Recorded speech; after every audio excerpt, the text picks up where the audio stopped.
Salut tout le monde et bienvenue, merci d'être là. Je vais vous parler aujourd'hui de l'itinéraire que j'ai choisi pour ma grande traversée des Alpes cet été 2018. Cette randonnée comporte différentes variantes, c'est ce qu'on va voir tout de suite.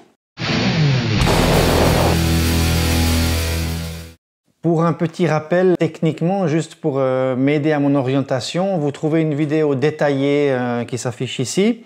Mais en gros, j'ai allié en fait trois moyens d'orientation qui étaient à ma disposition en faisant un petit peu à ma sauce un compromis entre tous. Ça veut dire que je pars quand même avec des cartes papier mais au 75 millième et celles-ci sont découpées autour de la zone de la grande randonnée sur une tranche qui descend d'environ 10 km de chaque côté du tracé.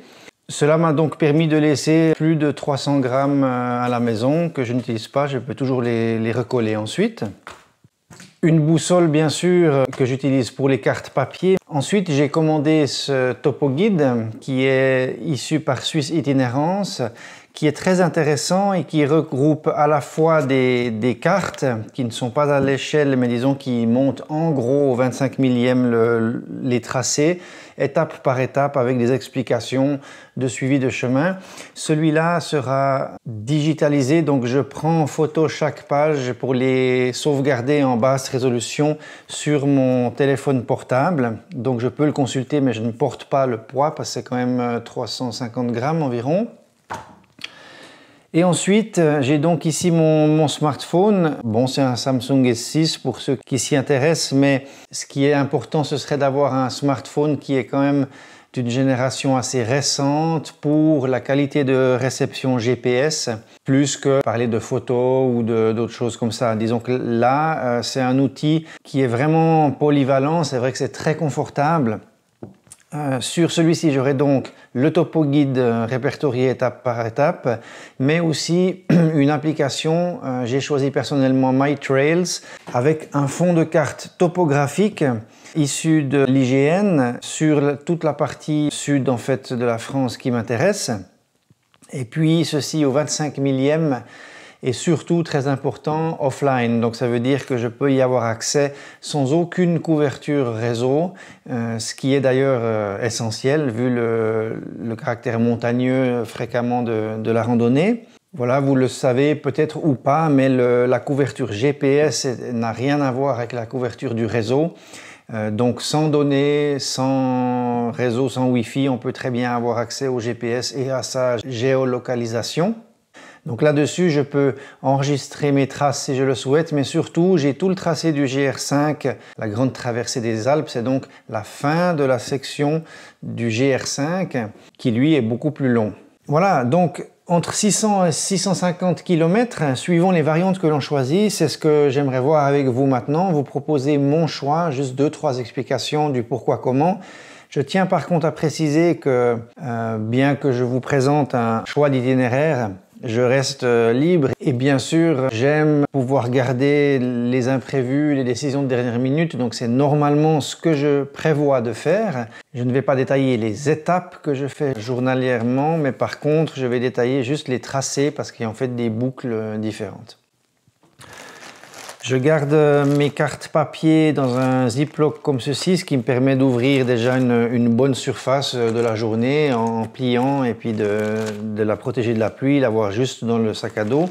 En général, toute mon orientation se fait principalement par le balisage, c'est clair, parce que c'est pas une randonnée à risque où on risque énormément de se perdre ou compagnie, mais c'est juste des histoires d'orientation ou dès le moment où on fait des petits écarts, j'aurais peut-être envie d'aller voir tel ou tel sommet ou de sortir pour une raison inattendue. Ça peut être une blessure ou quelque chose, devoir rejoindre un village, une ville, enfin je sais pas.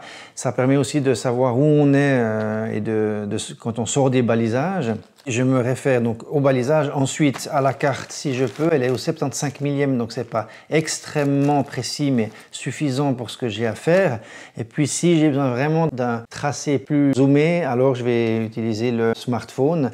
L'avantage c'est que j'ai quand même deux systèmes, donc si celui-là foire, c'est en général plutôt celui-là qui foire pour une raison de casse ou de manque d'énergie, donc de batterie à plat. J'ai toujours quand même un backup. La grande traversée des Alpes est découpée, disons, en 4 zones principales. Au début, la zone du Mont Blanc, ensuite on rentre dans toute la zone de la Vanoise, puis Queyras, et ensuite finalement entrer dans le Mercantour pour finir sur la mer Méditerranée. Cela fait donc 4 cartes au 75 millième dans lesquelles j'ai découpé. Ça me fait donc ici 5 cartes que j'ai numérotées. Et ensuite, c'est vrai qu'il y a des formes un peu bizarres, hein. Certaines sont rectangulaires, mais voilà, ça donne plutôt une bande, par exemple ici. J'ai surligné en jaune le tracé, et puis ensuite, on va le voir étape par étape pour la descente. Pour voir en revue maintenant cette cartographie et surtout mon tracé, j'ai donc les cartes papier ici au 75 millième avec le tracé qu'on voit en jaune. Et puis j'ai aussi ce topo guide, hein, qui est de Suisse Itinérance, qui m'aide beaucoup. Ces 3 premières étapes ou jours, ou 3 ou 4 jours, c'est 100 cartes pour moi parce que je prends ici la première carte à partir de Samoans. Je vais donc devoir suivre le topo guide ici sur les 3 premières étapes. Mais rien de spécial, sauf que je pars depuis Saint-Gingolph et non pas depuis Thonon. Donc ça me fait une petite différence de tracé. Mon but complet est de faire Saint-Gingolph-Menton et non pas Nice à l'arrivée. Pour des raisons esthétiques, ça veut dire que c'est une ville plus petite, c'est plus joli l'arrivée sur Menton que sur Nice, qui est une grande ville. Voilà, c'était un choix. Donc voilà, trois étapes, rien de spécial à dire, tout est balisé. Mais voilà, à partir de là, je vais arriver à Samoans. Et puis, j'ai la reprise donc sur la carte au 75 millième. Maintenant, ce qu'il faut savoir, c'est que je vous ai parlé des ravitaillements possibles. Donc toute cette liste, elle est ici, avec des notifications justement comme on voit du petit caddie. J'en ai parlé dans une autre vidéo qui parle de la nourriture et comment se ravitailler. Là, j'ai noté tous mes ravitaillements avec des différentes différences. Donc par exemple, j'en ai un déjà à la chapelle d'Abondance, mais j'en retrouve le suivant à Samoans justement.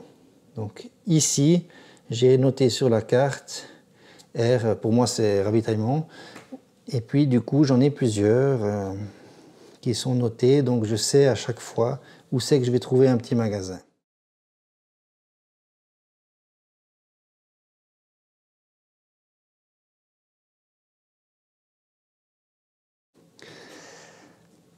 Donc voilà, ça c'est le démarrage avec ici le massif du Mont Blanc. Donc on voit le tracé en jaune. Ici le Mont Blanc. Donc dans les grandes lignes, Samoans, on passe ici la réserve naturelle de Six-Passy. On arrive sur Chamonix, les Ouches. Là on passe... On rejoint en fait le tour du Mont Blanc, hein, donc sur une petite partie. Donc c'est pas la partie la plus intéressante, c'est même celle que malheureusement qu'il faut un peu fuir parce qu'elle est très fréquentée. Les Contamines, on ressort ici, on descend les Chapelles, Bellentre, aussi un point de ravitaillement mais pas très fort. Voilà. Et ensuite, là, j'arrive hors carte. Donc, je vais devoir prendre un autre tronçon. Voilà, donc sur la continuité. Donc là, ça commence à rentrer en fait dans le massif de la Vanoise, le parc national de la Vanoise. Donc on a toujours le tracé. Ici, j'ai en fait déjà une première possibilité. Donc le tracé officiel GR5, lui, passe ici, refuge de l'Harpon, hop, passe par là et arrive sur Modane. Et ensuite, il y a une autre variante qui s'appelle le GR55 qui va passer ici par cette vallée pour passer par le col de Chavière. Alors c'est un peu plus montagneux, c'est aussi assez joli. Je vais encore chercher des renseignements. Je ne sais pas encore laquelle des deux variantes je vais prendre. J'ai une préférence pour ici, d'être plus noyé dans ce massif, le parc national de la Vanoise, plus que de passer ici en bordure, en flanc, avec vue sur la vallée, les habitations, etc. Je suppose que ce tracé est plus sauvage. J'espère que c'est le cas. Je vais peut-être le tester, le GR55 sur ce petit bout. Ensuite, on rejoint Modane, de nouveau un point de ravitaillement. Ensuite, on sort de carte. Donc je continue, j'ai repris après Modane.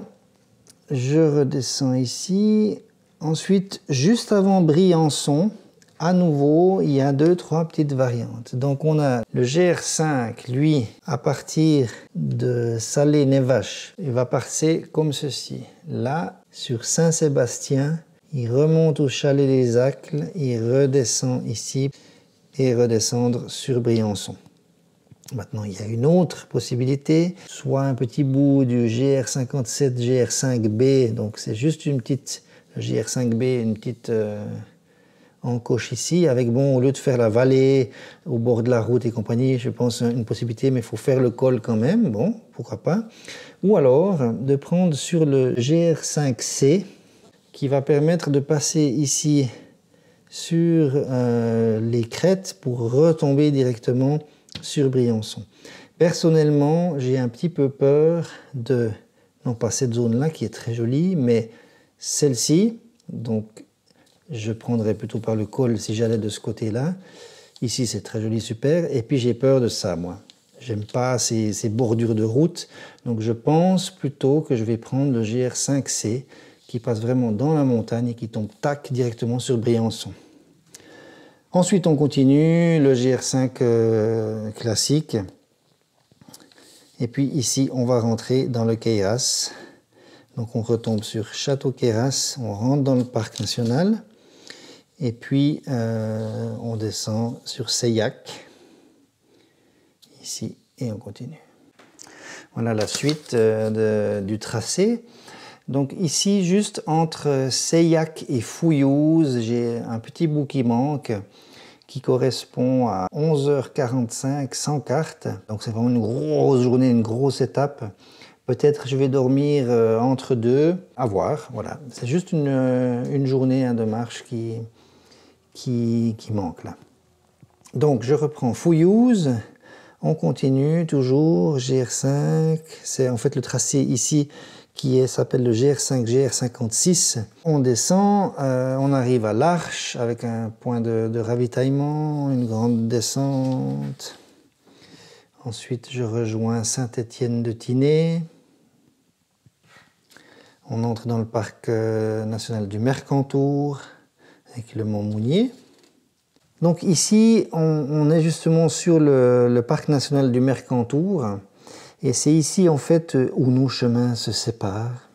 Non, pour être plus simple, ça veut dire que le GR5 officiel, lui, Saint-Sauveur-de-Tinée, et puis à Saint-Dalmas-du-Plan, il va plonger directement en direction de Menton. Simplement, moi, ce que je veux faire là, c'est je repars. Alors, ça rajoute du kilométrage, hein, mais je ne peux pas éviter de passer par ce GR52 qui est une des variantes qui, elle, va vraiment être plus alpine, plus montagnarde, un peu plus difficile, mais tellement belle dans ce parc national du Mercantour. Ça, c'est vraiment quelque chose que je souhaite faire pour rejoindre Sospel, puis plonger sur Menton sur la dernière étape.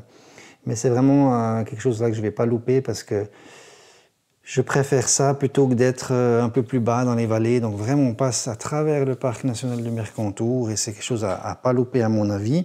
Ensuite, il me manque un tout petit bout de cartographie ici, de Sospel à Menton.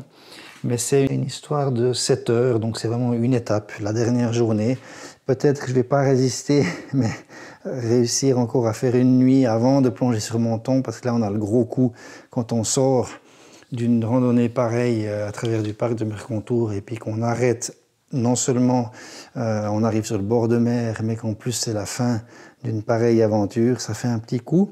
Donc voilà mon tracé avec ces deux variantes comme on l'a vu, GR55 et GR52 ici sur la fin, avec 2-3 petites boucles qui sont faites différemment, mais disons en gros mon itinéraire. Maintenant, si vous avez des questions, soit pour le ravitaillement, soit pour le tracé ou la cartographie, enfin bref, quoi que ce soit, n'hésitez pas, postez-les dans la zone de commentaires plus bas, et puis je me ferai un grand plaisir de vous répondre si j'en suis capable. N'oubliez pas un petit like si ça vous a plu, abonnez-vous à la chaîne, et puis à tout bientôt pour de nouvelles aventures. Ciao, ciao!